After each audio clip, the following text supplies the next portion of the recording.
a burnt-out paramedic, a locked private suite on the 60th floor, and one wrong door that nobody was ever supposed to open. Eli Navarro had spent 2 years learning how to be invisible. He was very good at it.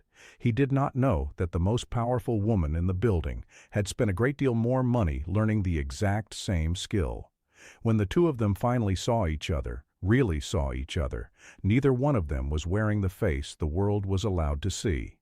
This is the story of the night the janitor's cart stopped squeaking and everything changed. The freight elevator at Meridian Tower smelled like floor wax and cold metal, and Eli Navarro had come to find the smell almost comforting. It meant the day people were gone. It meant the phones had stopped. The heels had stopped clicking across the lobby granite, and the great glass building had emptied itself out into the dark until it belonged, for a few hours, to the men and women in gray coveralls who kept it breathing. He leaned against the back wall of the car as it climbed, watching the floor numbers tick past in a soft amber glow. 41, 42. His tool belt sat heavy on his hip, the little flashlight, the multimeter, the ring of master keys that opened almost everything in the building except the things that actually mattered. He was 35 years old, and his lower back had the opinion of a man 20 years older. He had stopped arguing with it. It was 11 minutes past midnight on a Wednesday. Down in the city, the rain had started, the slow needling kind that got into your collar and your boots and your mood. Up here it was just a sound, a faint hiss against the windows, far away. Eli was not thinking about the building, he was doing the math. He was always doing the math. Rent was due on the 1st, and the 1st was 9 days out, and he was about 400 short of where he needed to be. The night differential helped. The overtime helped more. If he could pick up the Saturday shift covering for Reyes, that closed the gap, but the Saturday shift meant finding someone to take Mia for 10 hours, and the only someone was Rosa down the hall, and Rosa was 71 and slept by 9. He turned the numbers over and over the way you'd worry a stone in your pocket, looking for an edge that wasn't there. The math always came back to the same place. The hospital bills from 2 years ago. $41,000 that had not gone anywhere, that sat in a collections file with his name on it, growing quietly in the dark like mold. The ambulance that had come for his wife. The 2 nights in the ICU. The machines, the specialists, the paperwork, all of it itemized in a language designed so you could never quite tell what you were paying for. And at the bottom of it, Elena. Gone before the sun came up on a Tuesday in March, and no amount of money in the world able to change that one fact. He had been a paramedic then. That was the part that still sat wrong in his chest, the part he didn't say out loud. He had spent 11 years learning exactly how to keep a heart beating, how to read a pupil, how to hold a person together with his hands and his voice in the worst minutes of their life. And when it was his own wife on the floor of their kitchen, when it was the person he loved most in the world, all of that knowledge had been just enough to understand precisely how much trouble she was in, and not nearly enough to do anything about it. He had turned in his certification 4 months later. He couldn't get back in the truck. Every call was Elena. Every patient was Elena. So he took the night maintenance job at Meridian because it had benefits and a steady check, and because at 2 in the morning nobody needed him to save anybody. He just needed to make the lights work and the water run and the air move. It was a job a man could do without his hands shaking. The elevator chimed. 60th floor. Eli frowned at the panel. He hadn't pressed 60. He pulled the crumpled work order from his coverall pocket and read it again under the elevator light. Water alarm, 60th, executive suite. Sensor tripped 2340. Check supply line / wet bar / private wash. Dispatch. Below it, scrawled in Hutchins's handwriting, the night supervisor. Be quiet. Be quick. Don't touch anything that isn't leaking. That floor is hers. Hers. Capital H. The way everyone in the building said it. Adrian Vance, Chief Executive Officer of the Meridian Group. Eli had never met her, which was true of almost everyone in the building. He had seen her exactly twice. once in a framed photograph in the lobby, hung between an award and a stock chart, where she'd looked out at the world with the flat, unbothered confidence of a woman who had decided how things were going to go. And once in person, 6 months back, crossing the lobby at 7 in the morning surrounded by a moving wall of assistants. Her coat, the color of dried blood. Her face set like she was walking into weather. She had not seen him. He had been on a ladder changing a bulb, and she had passed beneath him without once looking up. And that was exactly how Eli liked it. Being seen, in his experience, only ever cost you something. They told stories about her on the night crew, the way men tell stories about a storm, that she had taken over Meridian when it was 2/4 from folding and gutted it down to the bone, that she had cut 9,000 jobs in 18 months and never once flinched on the record, that a board member had called her a machine to her face in a meeting and she had thanked him for the compliment. The men said it with a kind of grim admiration, the way you'd talk about something dangerous. You were glad lived on a different floor. The doors opened onto the 60th, and the world changed. Down where Eli worked, the building was honest about itself. Industrial carpet built to survive 10,000 scuffing shoes, fluorescent tubes that buzzed at a pitch that lived behind your eyes. Up here the floor swallowed his boots whole, a charcoal carpet so deep and soft it felt like trespassing, just to stand on it. The lights were low and warm and hidden, tucked into the ceiling so the glow seemed to come from nowhere. The walls were real wood, dark and oiled, not the plastic veneer they used on the working floors. The air even smelled different. Down below it was bleach and old coffee. Up here it was leather and cedar and something cool and clean underneath, like the inside of an expensive car. Eli stood very still for a second and felt the wrongness of it in his body. He did not belong on this floor. The building knew it. He knew it.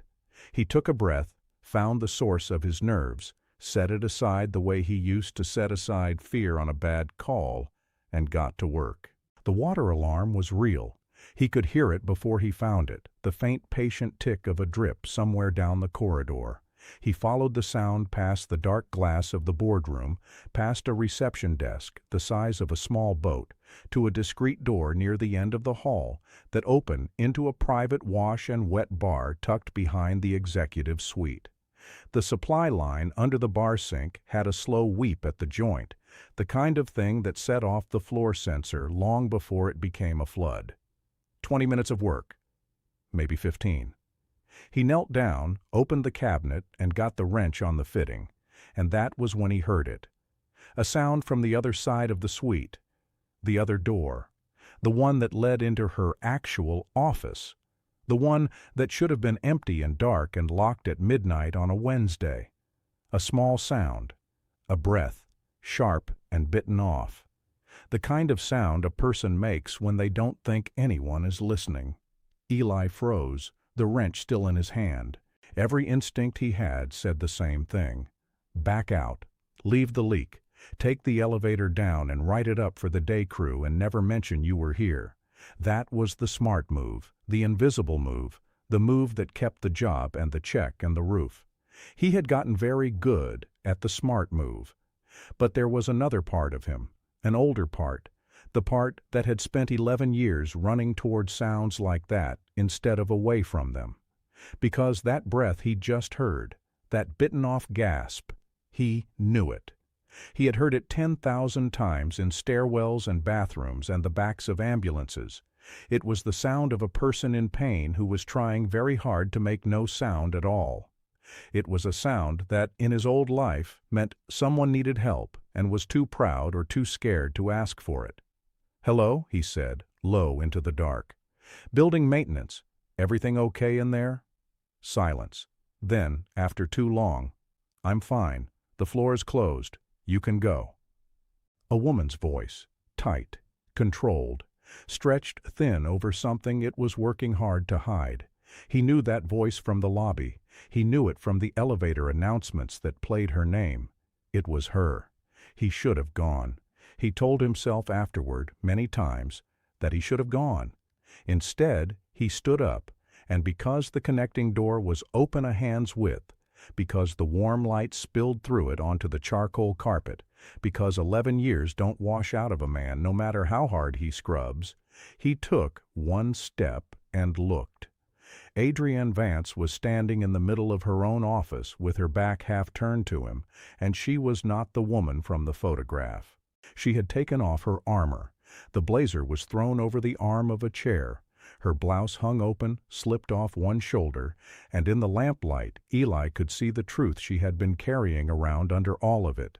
A surgical port sat just below her collarbone, a small hard disc beneath the skin with a line taped neatly to it, the kind of thing a person wears when a machine has to find their bloodstream over and over for months. And on the desk beside her, set down with the carelessness of a thing she handled every single day, was a wig. Dark, expensive, exactly the hair from the lobby photograph. Without it, her own head was covered in the soft, sparse, defiant fuzz of hair that had fallen out and was only just beginning to think about growing back. She had one hand pressed flat against the edge of the desk, holding herself upright. The other was at her ribs. She was the color of paper. Eli understood it all in less than a second, because he had been trained to read exactly this: the port, the wig, the pallor, the nausea she was breathing through, the careful way she was standing, like the floor might tilt. This was not an injury. This was treatment. This was a person in the middle of a war her body was fighting whether she liked it or not. She turned her head and saw him. And here is the thing he never forgot. She did not scream. She did not gasp or clutch the blouse to her chest, or do any of the things a person does when a stranger sees them undone. For one held breath, she simply looked at him, and her eyes were not embarrassed. They were calculating. He watched her do, in that instant, exactly what he had done getting off the elevator, take the fear and the exposure, and set them coldly aside so she could think. "Your maintenance," she said. Flat. Not a question. The water alarm. His own voice came out rough. "Supply line. I'm sorry. I didn't know anyone was here." "No," she agreed. "You weren't supposed to." Neither of them moved. Out beyond the glass the rain hissed against the 60th floor, and the city threw its orange light up at them. And Adrienne Vance stood there with her secret laid open in the lamplight and looked at the night janitor who had just walked into the middle of it. "What's your name?" she said. "Eli Navarro." "How long have you worked in this building, Eli Navarro?" 2 years. "And in those 2 years," she said, reaching for the blouse now, pulling it slowly back up over her shoulder, her movement stiff and deliberate, "how many people have you told about things you've seen on the executive floors?" He understood the question under the question. "None," he said. "It's not my business. I fix things and I go home." She buttoned the blouse one button at a time, watching him the whole while, and he had the distinct sense of being weighed on a very fine scale. "Most people," she said, "the second they walked out that door, would already be deciding what this is worth.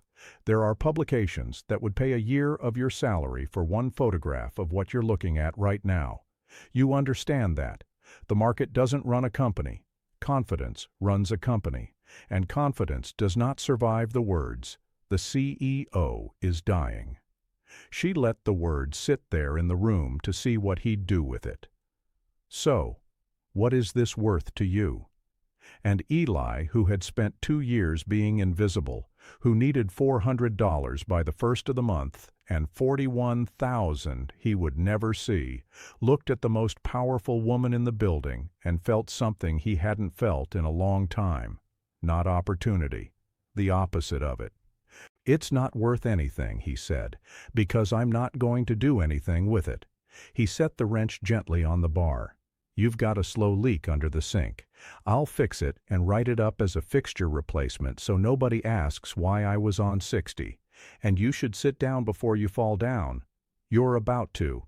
Your color's gone and you're locking your knees, which is the last thing your body does before it quits on you. There's a chair right behind you." She blinked. It was, he would learn, one of the very few times anyone ever surprised her. "You're not afraid of me," she said slowly. "No, ma'am," Eli said. I'm afraid of losing my job and not making rent. You're a separate problem. And then, because the paramedic in him would not be quiet. But mostly right now I'm worried you're going to crack your head on that desk. Please sit down.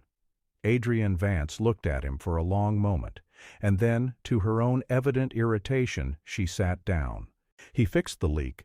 She watched him do it from the chair, sipping water he'd made her drink, the color coming back into her face by slow degrees. Neither of them said much. He told her because she asked what the part was and what had failed and how to keep it from happening again. And she listened with a sharp, total attention that he realized she probably gave to everything, the same attention that had taken a dying company and made it the most feared name in 3 industries. When he was done, he gathered his tools and stood, and she said, "Sit." He sat. "You read all of that in 3 seconds," she said. "The port, the pallor, the knees. That's not janitor knowledge." So he told her. 11 years on the ambulance. He told her the short version, the one without Elena in it, but she was a person who heard the shape of the thing you weren't saying, and she didn't push. He told her he'd left the work. He didn't say why, and she didn't ask. When he finished, she was quiet for a while, turning a pen over in her fingers, looking out at the rain. "I have stage 3 ovarian cancer," she said, in exactly the tone she might have used to read a quarterly number. "I was diagnosed 14 months ago. I have been through surgery, and I am 2/3 of the way through a course of chemotherapy that I receive privately, at home, at night, administered by a nurse who is paid an extraordinary amount of money to forget my name when she leaves. 3 people on this earth know: my oncologist, that nurse, and my chief of staff, Priya, who has been with me for 9 years and would walk into traffic before she said a word." She set the pen down. "As of 11 minutes ago, there are 4. "I'm sorry," Eli said, and meant it. "Don't be. I don't have the time." She turned to face him fully. "Do you know what happens to this company if that information leaves this room? In 19 days we close the Selene acquisition. It's the largest deal in the company's history. It makes Meridian untouchable for a decade. There is a faction on my board, led by a man named Warren Pike, who has spent 6 years waiting for a reason to remove me. There is a clause in my contract about fitness to serve. The day the word cancer attaches to my name is the day Pike calls an emergency vote, freezes the deal pending a leadership review, and the deal does not survive being frozen. Selene walks, the stock craters, and every promise I made to the people who didn't get cut, their pensions, their jobs, the whole thing I built to actually mean something, evaporates." She said it without self-pity, like a woman reading a map of dangerous water. "So, I cannot be sick, not for 19 more days. After that I can collapse in the lobby for all I care. Not before." Eli sat with that for a moment. "That's a long time to white-knuckle it through chemo and run a company and have nobody know." "It's 18 days, 6 hours, and however many minutes," she said. "And it is not your problem, Mr. Navarro. I tell you only because you've already seen the worst of it, and I find that people keep a secret better when they understand what's at stake for someone other than themselves. You strike me as that kind of man." She stood, slowly, careful, and he watched her gather the armor back up around herself, button by button, the wig, the blazer, the face.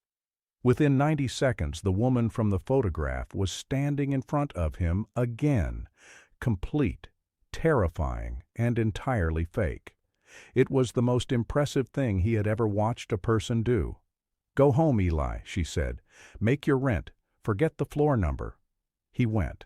But at the elevator, with his hand on the cold steel of the call button, he stopped.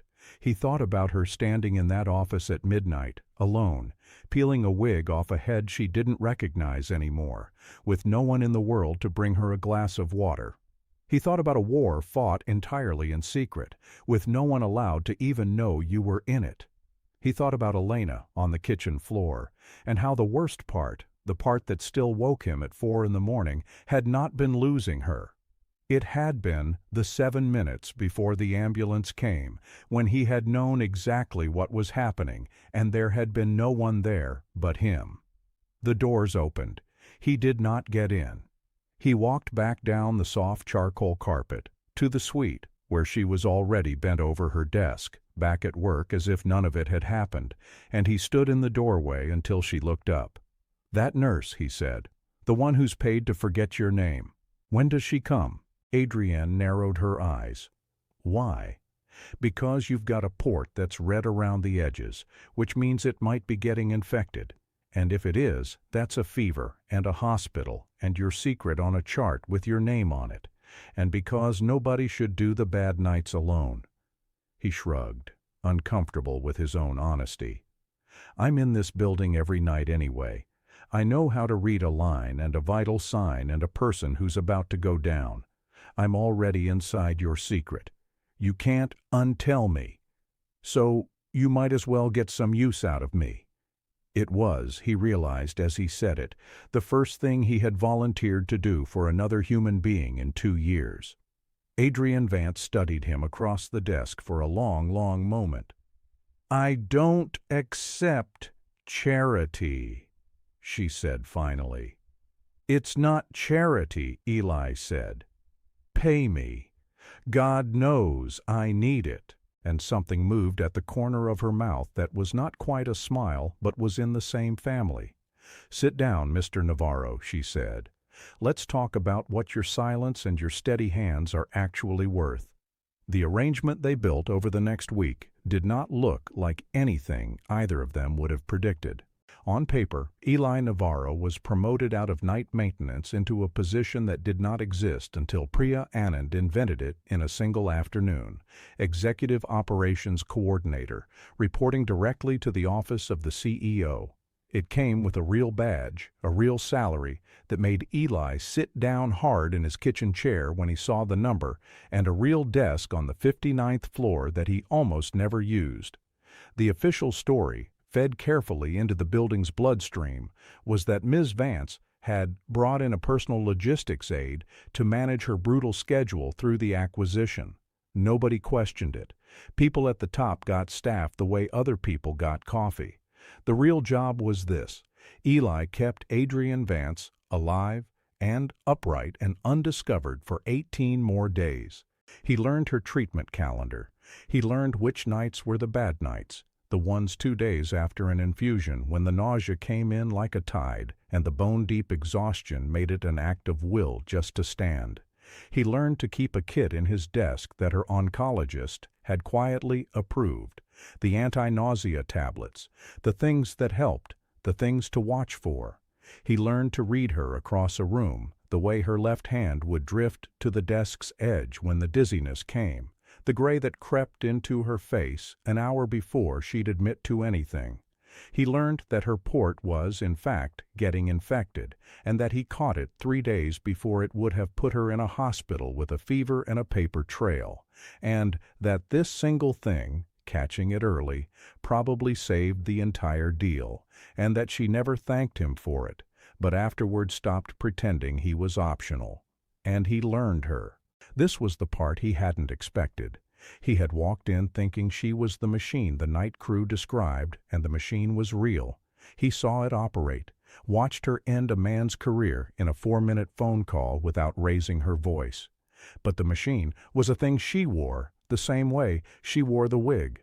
Underneath it was a woman who had grown up with nothing in a town that had folded when its one factory closed, who had clawed her way through on a scholarship and a chip on her shoulder, the size of a building, who had taken over Meridian precisely because she could not stand to watch another company full of ordinary people get gutted by men who'd never met them.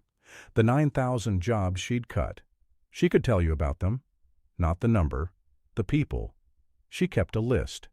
She remembered. "You think I enjoyed it," she said one night, 3 a.m., the two of them in her office while a slow bag of fluid dripped into the port through a line he'd set, because the home nurse had a family emergency and Adrienne had been about to do it herself, alone, rather than tell anyone. I cut 9,000 people to save 31,000. If I'd done what the board wanted, played it gentle, we'd have folded in a year and lost all 40. Everyone calls me cold because I did the math out loud. The warm people, the ones who can't stand to be the bad guy, they let the whole ship sink so they can keep their hands clean. I'd rather be hated and have people make their rent. She closed her eyes. You'd understand that. You're a man who does the math. I do, Eli said quietly. I do the math every night. I know, she said. I read your file. $41,000. The hospital. Your wife. She opened her eyes and looked at him, and there was no apology in it, just a kind of recognition. I'm not going to pretend I didn't look, but I won't say I'm sorry because you'd hate that. So, I'll just say I read it, and I understand now why you came back to my door instead of getting in the elevator. Eli looked at the line running into her, at the slow, steady drip, and didn't say anything for a while. Then, her name was Elena. She loved space. Stars, planets, all of it. She used to say the whole point of being small was that you got to look up at something enormous and not be afraid of it. He swallowed. We have a daughter, Mia. She's 6. She got the stars from her mother. She thinks I work in a place with no windows, and she gave me this so I wouldn't be scared of the dark. He took the small plastic star out of his coverall pocket, the glow-in-the-dark kind, the cheap kind that came in a bag of 100, worn smooth now from 2 years of his thumb. He held it out on his palm. It threw a faint, sick green light in the dim office. She said, "Keep it in your pocket, Daddy, and you can have a little bit of the sky with you all the time." His voice did something then that he didn't let it do in front of people. So I do. Adrienne Vance looked at the cheap plastic star in the calloused hand of a man who'd lost everything, and the most powerful woman in 3 industries was quiet for a very long time. "Put it away," she said finally gently, "before you make me feel something. I don't have the time." But she was smiling when she said it. The bad nights they got through. It was the daylight that nearly broke her. The deal had a calendar of its own, a gauntlet of meetings and dinners and reviews that ran right up to the closing, and the worst of them, the one that kept Eli up at night, was the analyst day. 8 days before closing, in front of 40 financial analysts and the press, and a live audience streamed to every desk on Wall Street, Adrienne Vance would stand on a stage for 90 minutes and present the case for the acquisition. She would take questions. She would be photographed from every angle in high definition. She would have to be flawless.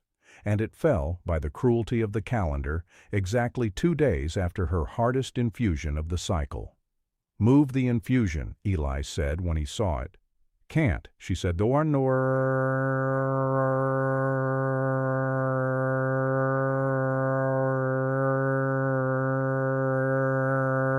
protocol. My oncologist has been very clear that we don't play games with the schedule, not at this stage. We move it. We compromise the whole course. I'd be trading my life for a stock price. And I have spent 14 months refusing to do exactly that. Then move the analyst day. Move it on what excuse? The entire market is watching the timing of this deal like hawks. A delay is blood in the water. Pike would have it spun into a crisis by lunch. She rubbed her temple. No. I go on that stage on schedule, 2 days post-infusion, and I'm perfect for 90 minutes, because the alternative is that everything I've built dies so that I could have a comfortable afternoon. So they planned it like a military operation because that was the only way Eli knew how to plan anything. He walked the venue 2 days early. He found the wings, the exits, the green room, the private bathroom, the freight path that could get a person from the stage to a car without crossing a single camera. He prepositioned a kit.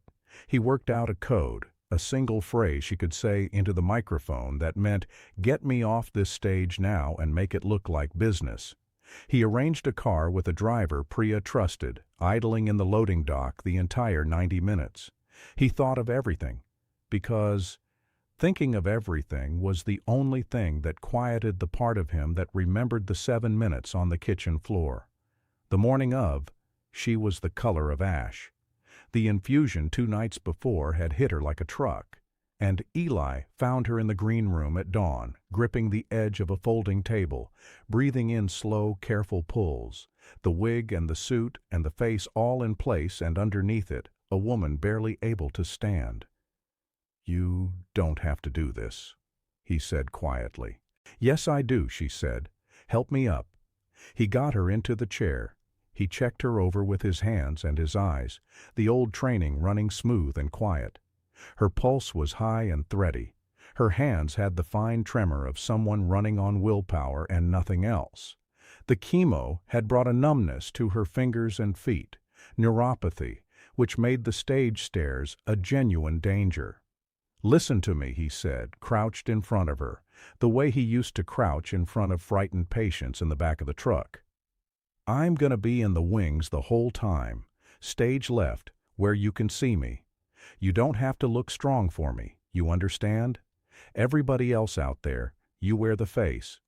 But when you look stage left, you can let it go for half a second, because I already know.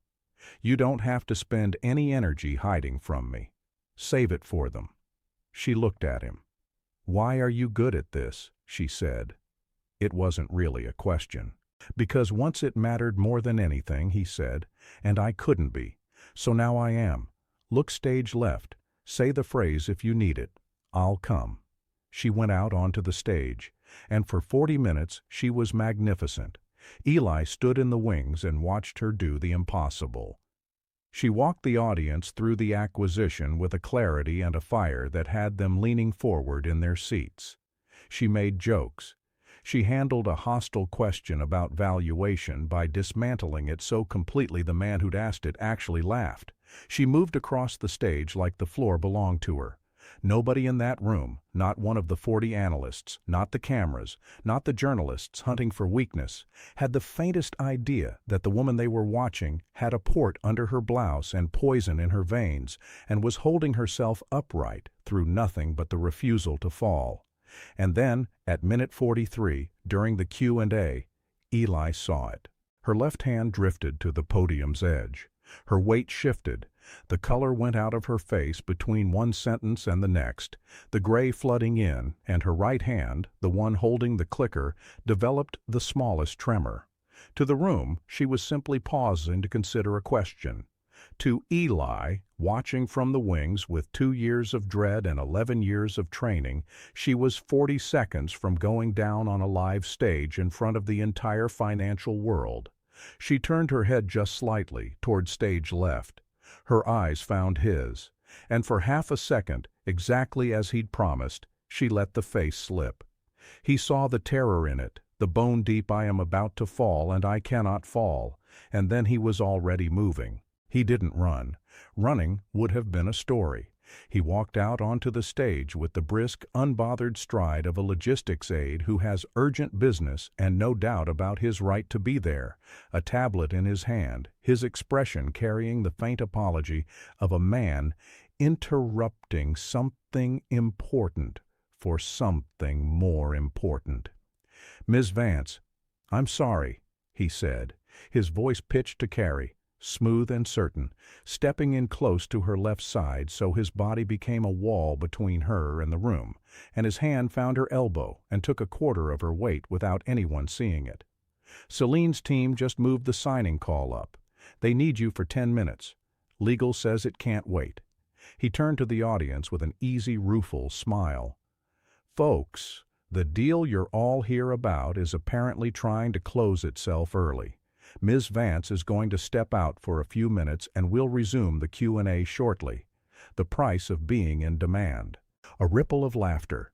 Of course the famous Adrienne Vance was being pulled off stage by the very deal she was presenting. It was practically a flex. The narrative wrote itself, exactly as he'd designed it to. "Take your time," he murmured, only to her. His grip steady, steering her into the wing, into the freight corridor, the cameras already turning back to the moderator. "I've got you. Almost there.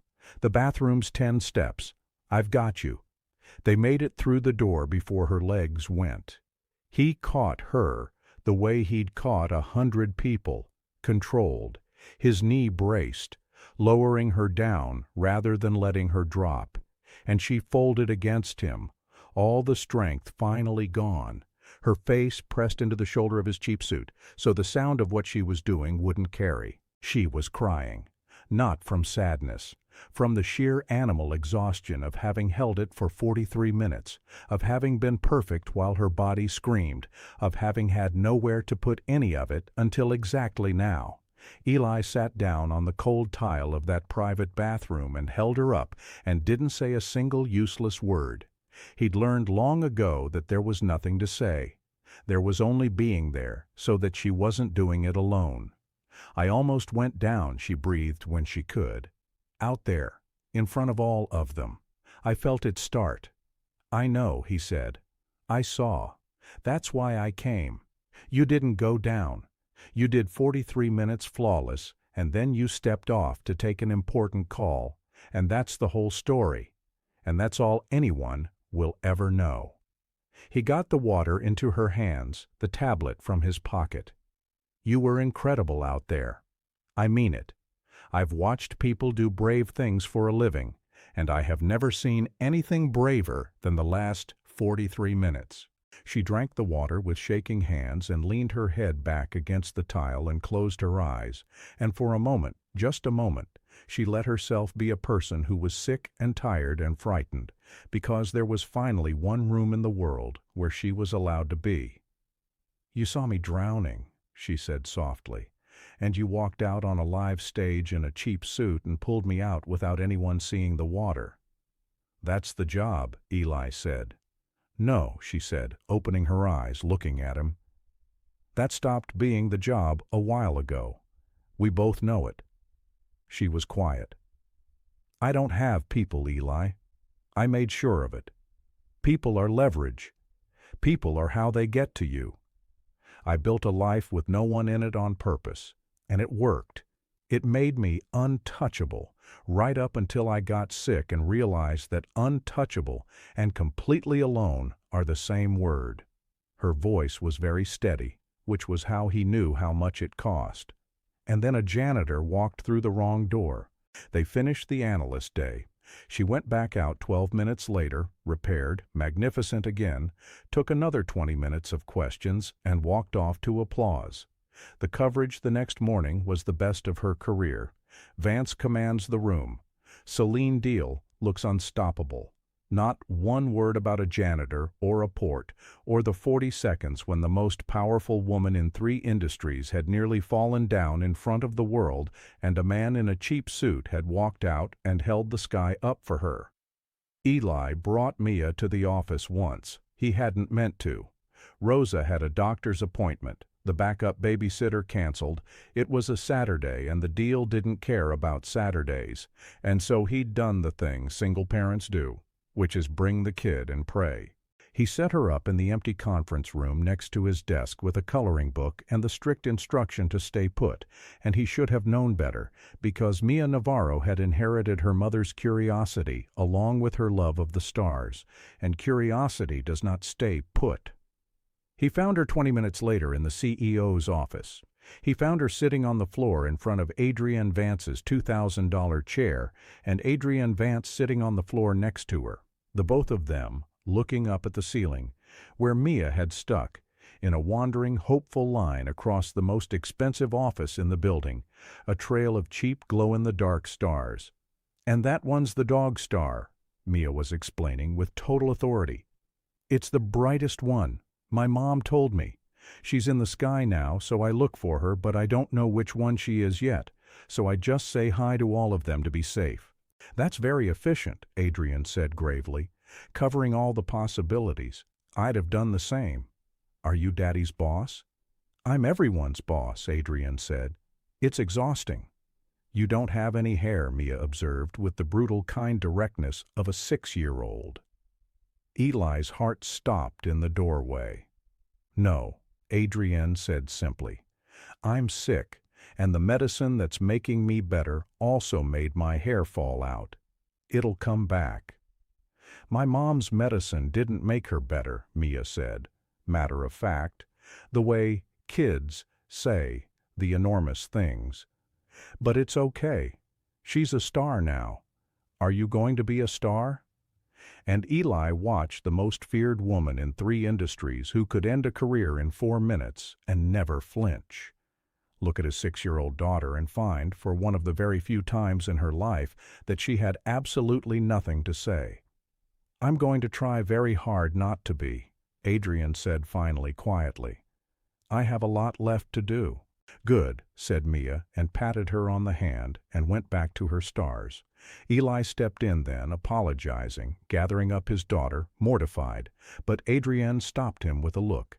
"Leave them," she said, about the stars on her ceiling. "Leave them up. I like them." And she did. They were still there months later, a wandering line of cheap green stars across the ceiling of the most powerful office in the building, and no one who saw them ever dared to ask. That night, after Mia was asleep, Eli's phone buzzed. A message from a number he'd been told never to text first. "The medical debt is gone, all of it. I had legal handle it this afternoon.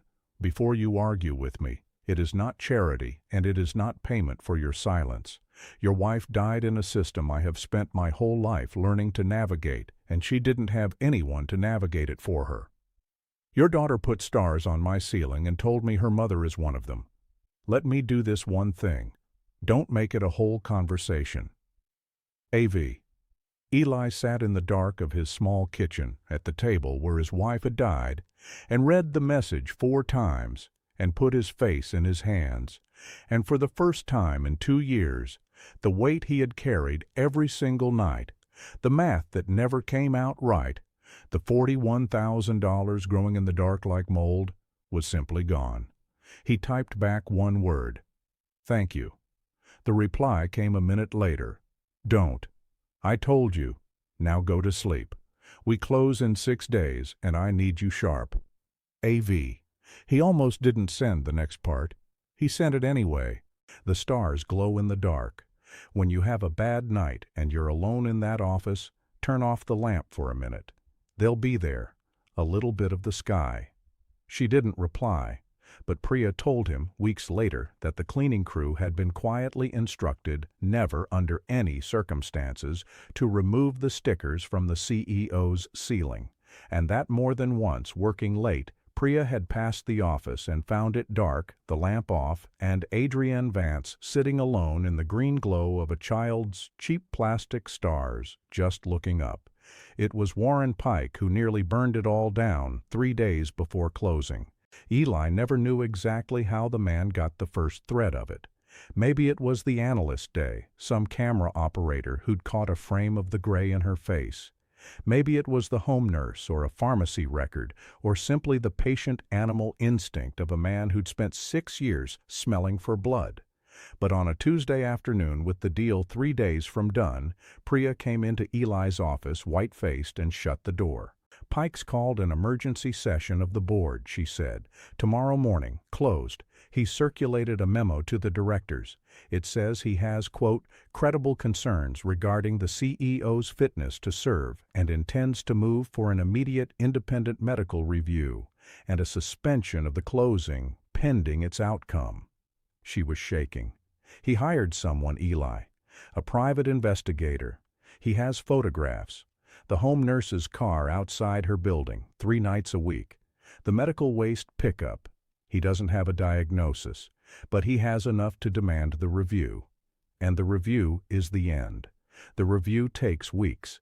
Celine walks the second the closing is suspended. He doesn't even need to be right. He just needs the deal frozen, long enough to die." Eli found Adrienne in her office. She was standing at the window with her back to the room, looking out at the city, very still. "You heard," she said, without turning. "Priya told me."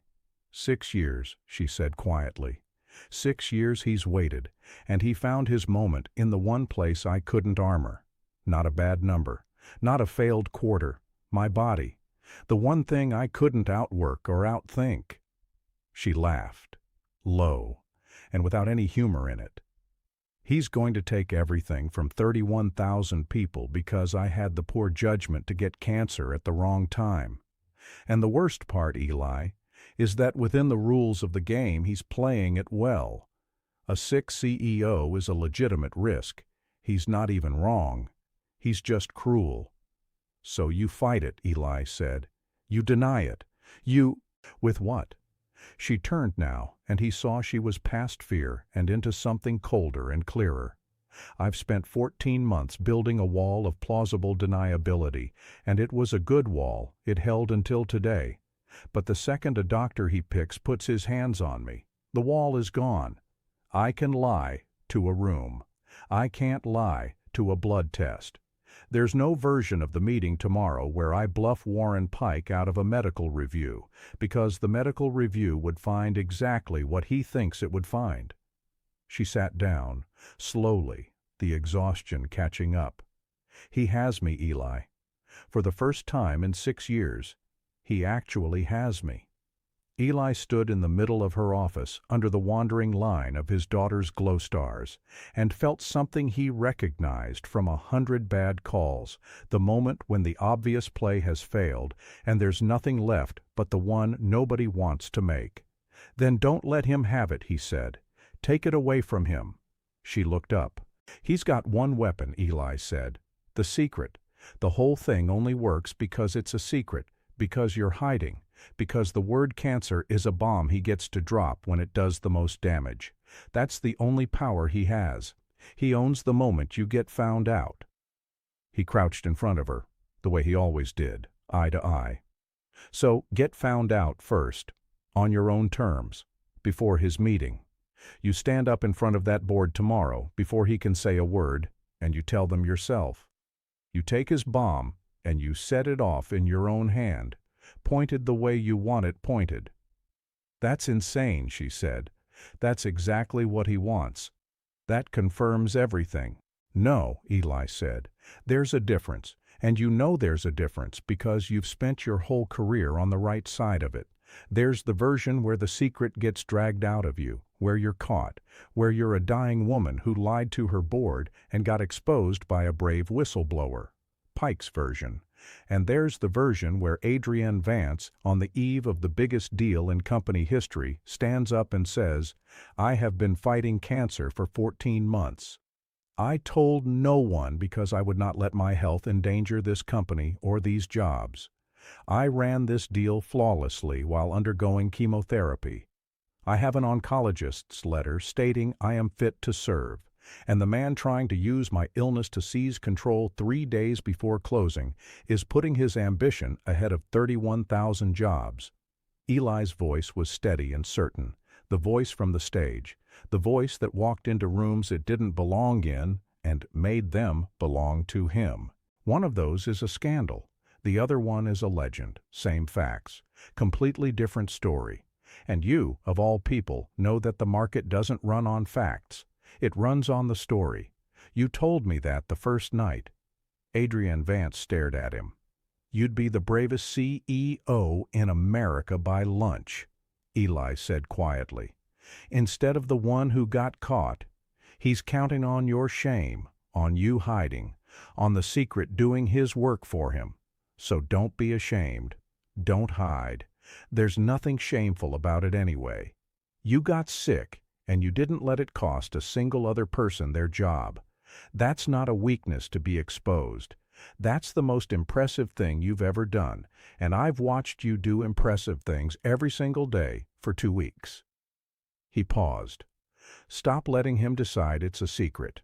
The second it's not a secret, he's got nothing in his hand but a memo about a woman who beat cancer while closing the biggest deal of the decade. The office was silent.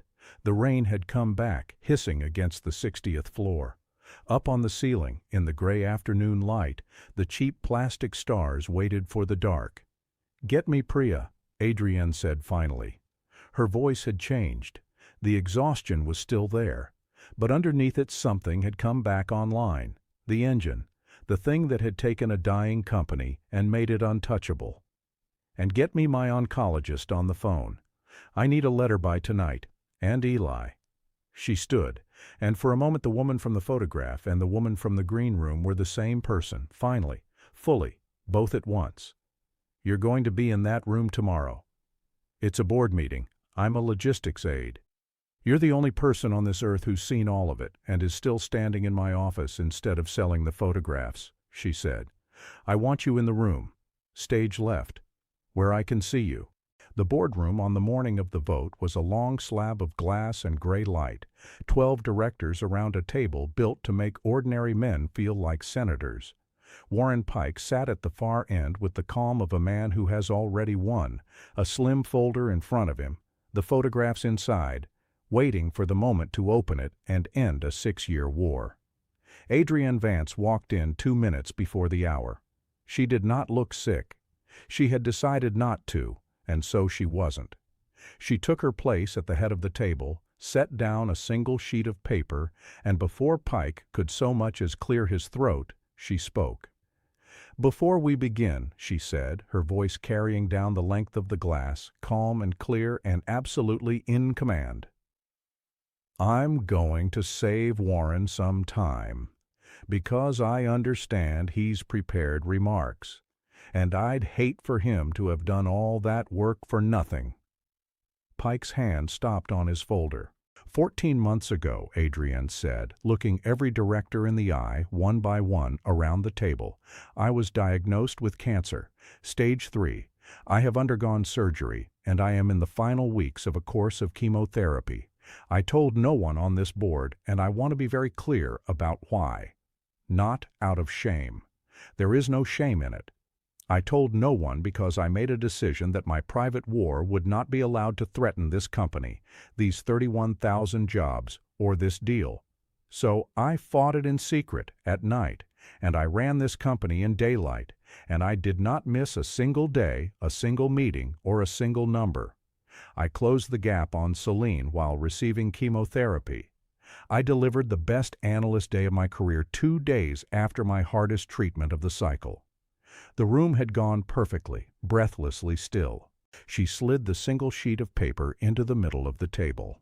That is a letter from my oncologist, dated last night, stating without qualification that I am medically fit to serve and to complete this transaction.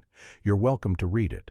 I'd encourage you to, because in about 30 seconds, Warren is going to open that folder in front of him and tell you all the same thing I just did, except he's going to tell it as a scandal, with photographs as the basis for suspending the closing of the largest and most successful deal in this company's history, 3 days before it closes. She turned and looked down the length of the table at Pike, and her voice did not rise at all, which was what made it terrifying. So I wanted you all to hear it from me first. The truth, in plain language, from the woman it actually happened to. And then I want you to ask yourselves one question, before you decide whose hand you'd rather have on this company. When I got the worst news a person can get, I protected this company and every job in it at enormous personal cost, and told no one. And when Warren found out, his very first instinct was to use it, to freeze the deal, to put 31,000 pensions at risk for the chance to take my chair 3 days early. She let it land. One of us spent 14 months thinking about you. The other one spent 6 years waiting for a knife. Vote accordingly. The silence held for 1 second. 2. Then the eldest director on the board, a man named Halloran, who had been there since before Pike, who had said nothing the entire meeting, slid the oncologist's letter toward himself, read it slowly, set it down, and began, alone, to applaud. And then it was the director beside him.